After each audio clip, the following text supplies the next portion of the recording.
नमस्कार दोस्तों, स्वागत है आप सभी का आज के इस वीडियो में। आज हम बात करने वाले हैं बीए फर्स्ट सेमेस्टर इकोनॉमिक्स यानी अर्थशास्त्र का 50 ऑब्जेक्टिव क्वेश्चन करने वाले हैं। जितने भी स्टूडेंट का कल यानी 16 तारीख को मेजर माइनर एमडीसी में इकोनॉमिक्स सब्जेक्ट लिए होंगे उनके लिए एक बहुत ही बेहतरीन वीडियो है।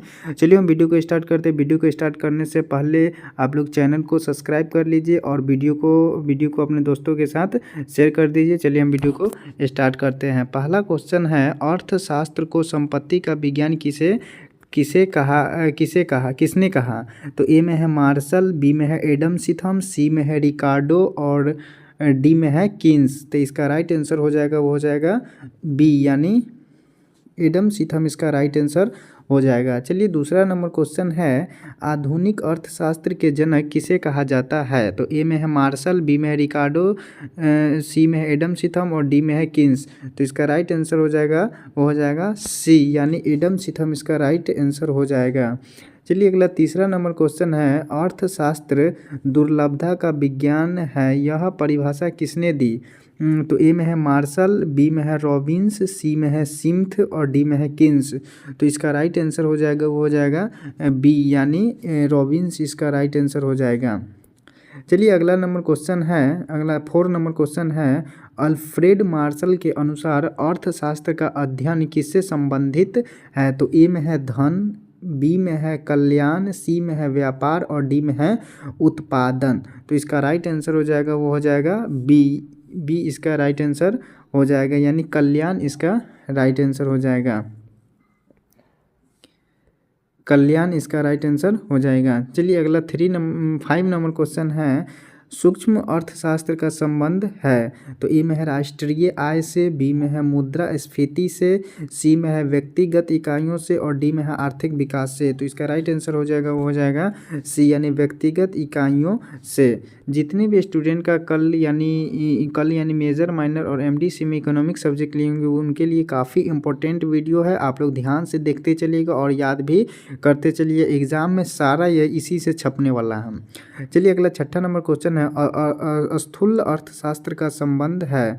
तो ए में है उपभोक्ता से, बी में है फॉर्म से, सी में है व्यक्तिगत मांग से और डी में है समग्र अर्थव्यवस्था से। तो इसका राइट आंसर हो जाएगा डी यानी समग्र अर्थव्यवस्था से।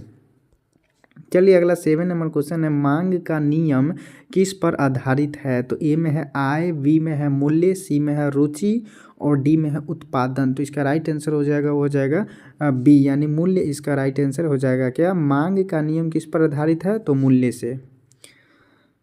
मांग वक्र की ढाल कैसी होती है? तो इसका ऑप्शन है, ए में है ऊपर की ओर, बी में है नीचे की ओर, सी में है सीधी और डी में है स्थिर। तो इसका राइट आंसर हो जाएगा बी यानी नीचे की ओर इसका राइट आंसर हो जाएगा। चलिए अगला 9 नंबर क्वेश्चन है, मांग में वृद्धि का अर्थ है। तो ए में है मूल्य घटने पर मांग बढ़ना, बी में है मूल्य बढ़ने पर मांग घटना, सी में है मांग वक्र का दाईं ओर खिसकना और डी में है मांग वक्र का बाईं ओर खिसकना। तो इसका राइट आंसर हो जाएगा सी यानी मांग वक्र का दाईं ओर खिसकना। चलिए 10वां नंबर क्वेश्चन है, आपूर्ति का नियम किस पर आधारित है? तो ए में है आय, बी में है लागत, सी में है मूल्य और डी में है मांग। तो इसका राइट आंसर हो जाएगा सी यानी मूल्य। मतलब आपूर्ति का नियम किस पर आधारित है? तो वो मूल्य पर आधारित है। चलिए 11 नंबर क्वेश्चन है, आपूर्ति वक्र की ढाल कैसी होती है? तो ए में है नीचे की ओर, बी में है सीधी, सी में है ऊपर की ओर और डी में है शून्य। तो इसका राइट आंसर हो जाएगा सी यानी ऊपर की ओर इसका राइट आंसर हो जाएगा। चलिए अगला 12 नंबर क्वेश्चन है, बाजार संतुलन होता है जब मांग आपूर्ति से बड़ा होता है, जब मांग आपूर्ति से छोटा होता है, जब मांग आपूर्ति के बराबर होता है, जब लागत बराबर लाभ होता है। तो इसका राइट आंसर हो जाएगा सी यानी मांग जब आपूर्ति के बराबर होता है तब बाजार का संतुलन होता है। मतलब आपको हम बता दें कि जब मांग मतलब किसी भी सामान का जो मांग होता है यानी डिमांड होता है वो आपूर्ति के बराबर यानी जो आपको मिल रहा है उसके बराबर होता है तो तब बाजार संतुलन माना जाता है। चलिए अगला 13 नंबर क्वेश्चन है, उपभोक्ता अधिशेष की अवधारणा किसने दी? तो ए में है मार्शल, बी में है सिम्थ और सी में है रिकार्डो और डी में है किन्स। तो इसका राइट आंसर हो जाएगा, वो हो जाएगा ए यानी मार्शल। मतलब उपभोक्ता अधिवेशन की अवधारणा किसने दी थी? तो वो मार्शल साहब ने दी थी। चलिए अगला 14 नंबर क्वेश्चन है, उत्पादन के कितने मुख्य कारक होते हैं? तो ए में है 2, बी में है 3, सी में है 4 और डी में है 5। तो इसका राइट आंसर हो जाएगा, वो हो जाएगा सी यानी 4 इसका राइट आंसर हो जाएगा। मतलब उत्पादन के कितने मुख्य कारक हैं? तो वो 4 मुख्य कारक हैं। चलिए अगला 15 नंबर क्वेश्चन है, भूमि का प्रतिफल क्या कहलाता है? तो ए में है मजदूरी, बी में है ब्याज, सी में है लाभ और डी में है लगान। तो इसका राइट आंसर हो जाएगा, वो हो जाएगा डी यानी लगान यानी लागत। भूमि का प्रतिफल क्या कहलाता है? तो लागत कहलाता है। चलिए अगला 16 नंबर क्वेश्चन है, श्रम का प्रतिफल कहलाता है? तो ए में है लाभ, बी में है ब्याज, सी में है मजदूरी और डी में है लगान। तो इसका राइट आंसर हो जाएगा, वो हो जाएगा सी यानी मजदूरी इसका राइट आंसर हो जाएगा। आप लोगों को हम बार बार बोलते हैं, आप लोगों देखते चलिए और वीडियो को याद करते चलिए और चैनल को सब्सक्राइब कर लीजिए इसी प्रकार का तैयारी करने के लिए। चलिए अगला 17 नंबर क्वेश्चन है, पूंजी का प्रतिफल क्या है? तो ए में है लगान, बी में है लाभ, सी में है ब्याज और डी में है मजदूरी। तो इसका राइट आंसर हो जाएगा, वो हो जाएगा सी यानी ब्याज इसका राइट आंसर हो जाएगा। यानी पूंजी का प्रतिफल क्या है? तो वो ब्याज है। चलिए 18 नंबर क्वेश्चन है, उद्यमी का प्रतिफल कहलाता है? तो ए में है मजदूरी, बी में है लगान, सी में है ब्याज और डी में है लाभ। तो इसका राइट आंसर हो जाएगा, वो हो जाएगा डी यानी लाभ इसका राइट आंसर हो जाएगा। चलिए 19 नंबर क्वेश्चन है, उपयोगिता का मापन किसमें होता है? उपयोगिता का मापन किसमें होता है? तो ए में है किलोग्राम, बी में है लीटर, सी में है यूटिल और डी में है रुपया। तो इसका राइट आंसर हो जाएगा, वो हो जाएगा सी यानी यूटिल। मतलब उपयोगिता का मापन किसमें होता है? तो यूटिल में होता है। चलिए अगला 20 नंबर क्वेश्चन है, 20 नंबर क्वेश्चन है, कुल उपयोगिता अधिकतम होती है जब ए में है सीमांत उपयोगिता शून्य हो, बी में है सीमांत उपयोगिता ऋणात्मक हो, सी में है सीमांत उपयोगिता अधिकतम हो और डी में है औसत उपयोगिता अधिकतम हो। तो इसका राइट आंसर हो जाएगा, हो जाएगा ए यानी सीमांत उपयोगिता शून्य होता है तब कुल उपयोगिता अधिकतम होती है जब सीमांत उपयोगिता शून्य हो। चलिए 21 नंबर क्वेश्चन है, सीमांत उपयोगिता का नियम किसे कहते हैं? तो ए में है उत्पादन का नियम, बी में है घटती सीमांत उपयोगिता का नियम, सी में बढ़ती लागत का नियम और डी में है मांग का नियम। तो इसका राइट आंसर हो जाएगा, वो हो जाएगा बी यानी बढ़ती सीमांत उपयोगिता का नियम। चलिए 22 नंबर क्वेश्चन है, प्रतिस्थापन प्रभाव संबंधित है? मतलब प्रतिस्थापन प्रभाव संबंधित है किस पर? तो ए में है आय से, बी में है मूल्य से, सी में है रुचि से और डी में है जनसंख्या से। तो इसका राइट आंसर हो जाएगा, वो हो जाएगा बी यानी मूल्य से।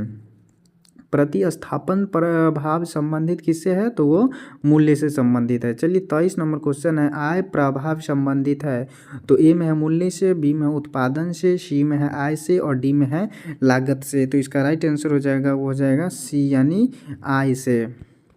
चलिए अगला 24 नंबर क्वेश्चन है, उत्पादन का नियम किस अवधि में लागू होता है? तो ए में है दीर्घकाल, बी में है अति दीर्घकाल, सी में है अल्पकाल और डी में है स्थिर काल। तो इसका राइट आंसर हो जाएगा, वो हो जाएगा सी यानी अल्पकाल। मतलब उत्पादन का नियम किस अवधि में लागू होता है? तो वो अल्पकाल अवधि में लागू होता है। चलिए 25 नंबर क्वेश्चन है, घटते प्रतिफल का नियम संबंधित है? तो ए में है मांग से, बी में है उपभोग से, सी में उत्पादन से और डी में है वितरण से। तो इसका राइट आंसर हो जाएगा, वो हो जाएगा सी यानी उत्पादन से इसका राइट आंसर हो जाएगा। चलिए 26 नंबर क्वेश्चन है, अवसर लागत का अर्थ है? ए में है उत्पादन लागत, बी में है वास्तविक लागत, सी में है त्याग की गई अगली सर्वोत्तम वस्तु और डी में है धन लागत। तो इसका राइट आंसर हो जाएगा, वो हो जाएगा सी यानी त्याग की गई अगली सर्वोत्तम वस्तु। आप लोगों को हम बार बार बोलते हैं, जिसका भी एग्ज़ाम कल इकोनॉमिक सब्जेक्ट का होने वाला है उन सभी स्टूडेंट काफ़ी वीडियो को ध्यान से देखते चलिएगा और कॉपी पर लिखते चलिएगा, इससे आप लोगों को कल याद करने में आसानी होगा। चलिए अगला 27 नंबर क्वेश्चन है, अर्थशास्त्र एक विज्ञान है क्योंकि यह अनुमान पर आधारित है। बी में है यह प्रयोग पर आधारित है। सी में है इसमें नियम व सिद्धांत होते हैं। और डी में है यह कला है। तो इसका राइट आंसर हो जाएगा, वो हो जाएगा सी, मतलब इसमें नियम व सिद्धांत होते हैं। अर्थशास्त्र एक विज्ञान है क्योंकि इसमें नियम व सिद्धांत दोनों होते हैं।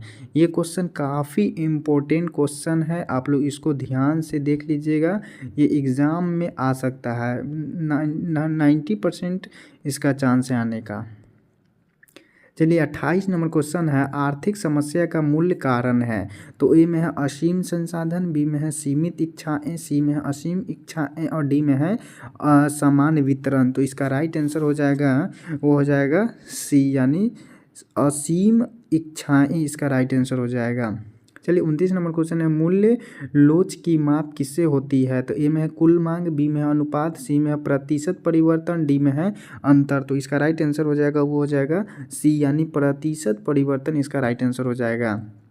चलिए 30 नंबर क्वेश्चन है, पूर्ण प्रतियोगिता में फर्म होती है। तो ए में है मूल्य निर्धारक, बी में है मूल्य स्वीकर्ता और सी में है एकाधिकार और डी में है नियामक। तो इसका राइट आंसर हो जाएगा, वो हो जाएगा बी, यानी मूल्य स्वीकर्ता इसका राइट आंसर हो जाएगा।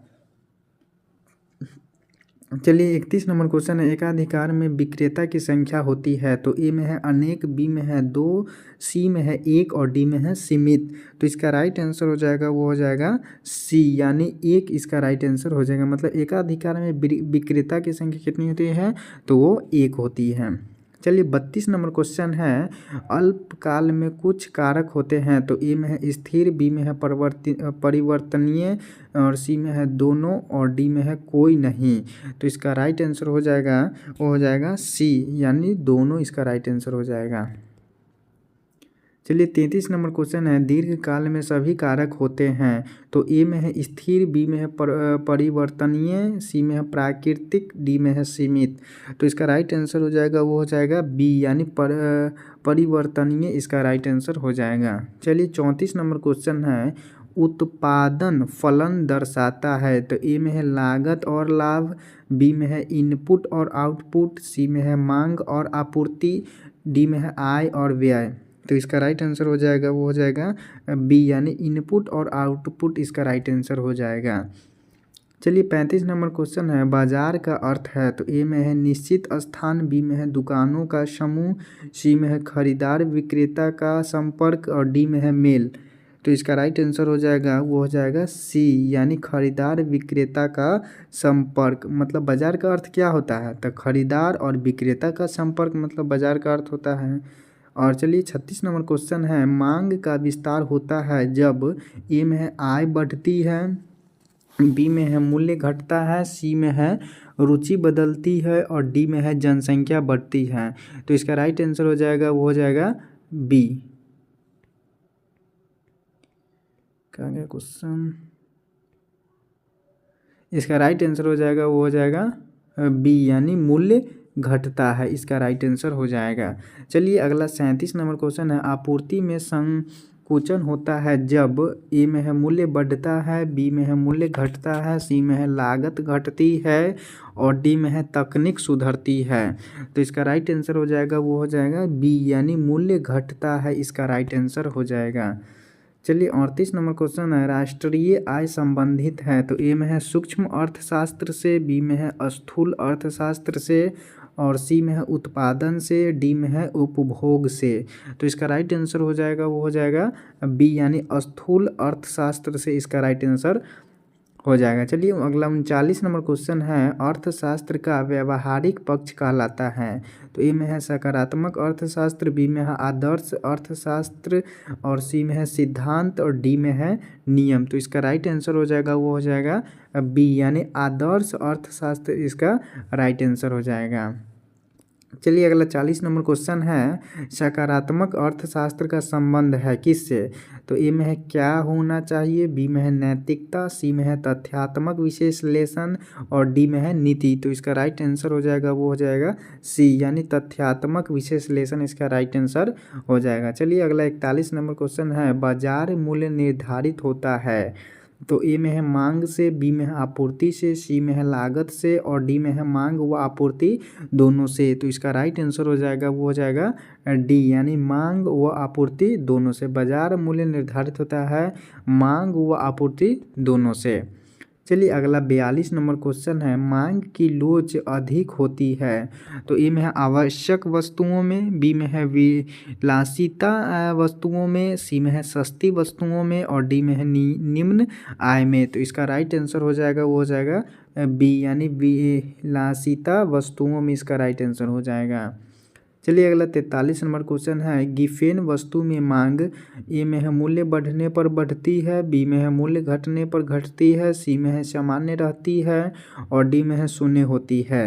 तो इसका राइट आंसर हो जाएगा वो हो जाएगा ई यानी मूल्य बढ़ने पर बढ़ती है। क्या होता है, गिफेन वस्तु में मांग मूल्य बढ़ने पर बढ़ती है। चलिए अगला 44 नंबर क्वेश्चन है, उत्पादन लागत बढ़ने से ए में है आपूर्ति बढ़ती है, बी में है आपूर्ति घटती है, सी में है मांग बढ़ती है, डी में है मांग घटती है। तो इसका राइट आंसर हो जाएगा वो हो जाएगा बी यानी आपूर्ति घटती है। अगला 45 नंबर क्वेश्चन है, अर्थशास्त्र का उद्देश्य है। ए में है लाभ कमाना, बी में है धन अर्जन, सी में है संसाधनों का सर्वोत्तम उपयोग, डी में है व्यापार बढ़ाना। तो इसका राइट आंसर हो जाएगा वो हो जाएगा सी यानी संसाधनों का सर्वोत्तम उपयोग जो है अर्थशास्त्र यानी इकोनॉमिक्स का उद्देश्य क्या है, संसाधनों का सर्वोत्तम उपयोग मतलब हमारे दैनिक जीवन में जितने भी संसाधन उसका अधिक से अधिक उपयोग करना अर्थशास्त्र का हमारा उद्देश्य है।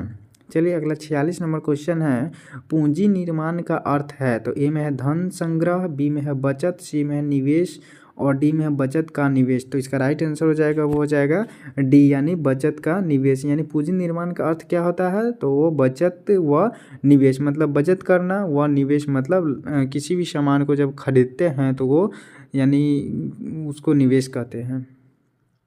बाजार में कीमत घटने पर मांग ए में है घटती है, बी में है बढ़ती है, सी में स्थिर रहती है और डी में शून्य होती है। तो इसका राइट आंसर हो जाएगा वो हो जाएगा बी यानी बढ़ती है। बाजार में कीमत घटने पर मांग बढ़ती है कि जब किसी भी सामान का आप लोग जाते हैं मार्केट में, जब कोई भी सामान खरीदते हैं तो जब उसका रेट कम जाता है तो यानी उसका डिमांड बढ़ जाता है और जब उसका कीमत घट जाता है तो उसका मांग बढ़ जाता है। चलिए अगला 48 नंबर क्वेश्चन है, अर्थशास्त्र मानव के किस पक्ष का अध्ययन करता है। तो ए में है सामाजिक, बी में है राजनीतिक, सी में है आर्थिक और डी में है नैतिक। तो इसका राइट आंसर हो जाएगा वो हो जाएगा आर्थिक।